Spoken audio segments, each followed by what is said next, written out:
আল্লাহ পাক বলতে চাচ্ছেন, ও দুনিয়ার মানুষেরা, তোমরা একই পিতার সন্তান, আজকে তোমাদের ভিতরে এত মতানৈক্য কেন? এক ভাই আর এক ভাইকে কেন দেখতে পাও না? কেন হিংসা, কেন মারামারি, কেন কাটাকাটি, কেন রাহাজানি? এটা কেমন হচ্ছে? তোমরা কি ভুলে গিয়েছো তোমরা একই পিতার সন্তান? আল্লাহু আকবার বলবেন না?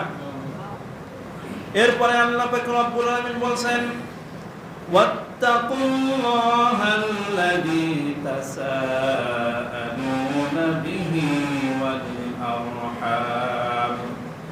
আর তোমরা ভয় করো আল্লাযী তাসাআলুনা বিহি ওয়াল আরহাম, আর তোমরা ভয় করো ওয়াত্তাকুল্লাহা আল্লাযী, তোমরা ওই আল্লাহকে ভয় করো যেই আল্লাহর নামে তোমরা একে অপরের কাছে সাহায্য চাও, প্রার্থনা চাও, ওয়াল আরহাম, এবং আত্মীয়তার বন্ধন সম্পর্কেও তোমরা ভয় করো।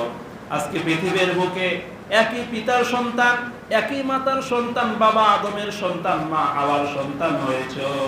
আজকে এক ভাই আর এক ভাইয়ের সাথে কথা চলে না, এক ভাই আর এক ভাইয়ের সাথে লেনদেন চলে না, এক বোন আর এক বোনের সাথে কথা চলে না। এমনটা হয় কি হয় না বলেন?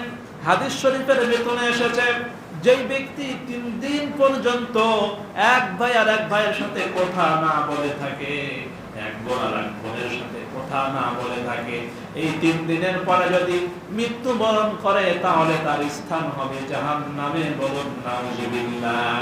এই আত্মীয়তা ছিন্ন করার কারণে 3 দিন পর্যন্ত এক ভাই আর এক ভাইয়ের সাথে যদি কথা না বলে, এক বোন আর এক বোনের সাথে যদি কথা না বলে, এই কথা না বলার কারণে, আত্মীয়তা ছিন্ন করার কারণে আল্লাহ পাক রব্বুল আলামিন বলেছেন যে এই ব্যক্তি জাহান্নামে যাবে। হুজুর সাল্লাল্লাহু আলাইহি ওয়াসাল্লামের মাধ্যমে ওহীয়ে গায়রে মাতলু, মানে হুজুর সাল্লাল্লাহু আলাইহি ওয়াসাল্লামের মাধ্যমে বর্ণনা করেছেন। বলুন নাউযুবিল্লাহ।